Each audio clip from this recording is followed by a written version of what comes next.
The main issue for this government is to maintain the motion and maintain the impetus for the industry to move forward on the action plans that have been announced.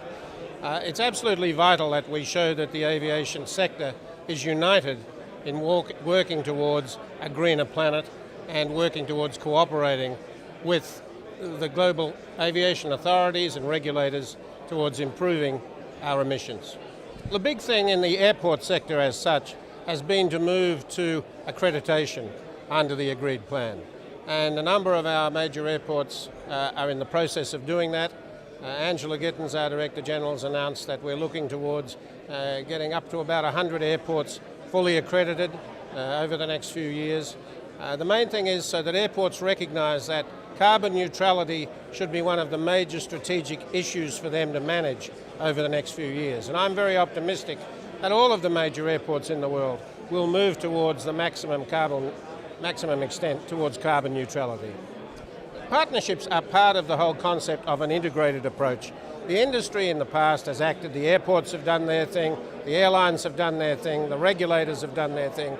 Obviously, when we face a global crisis in regard to emissions, we need to have partnerships. We need to recognise the relationships and the interrelationships. And therefore, conferences such as this are about reinforcing the need for formal and informal links and partnerships for the future. Governments have a vital role. I mean, they set the policy framework within which we operate. And without governments and the industry cooperating, and I think we are leading the way in the world, the aviation sector, in seeking to cooperate with regulators so that there is an approach to go forward which governments will support by establishing forward-looking policies and which we can then implement. So governments are crucial.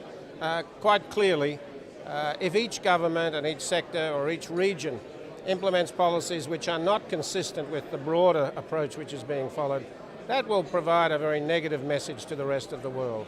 So it's vital that we have an understanding between governments and then between the industry of the sensible way to move forward for the future.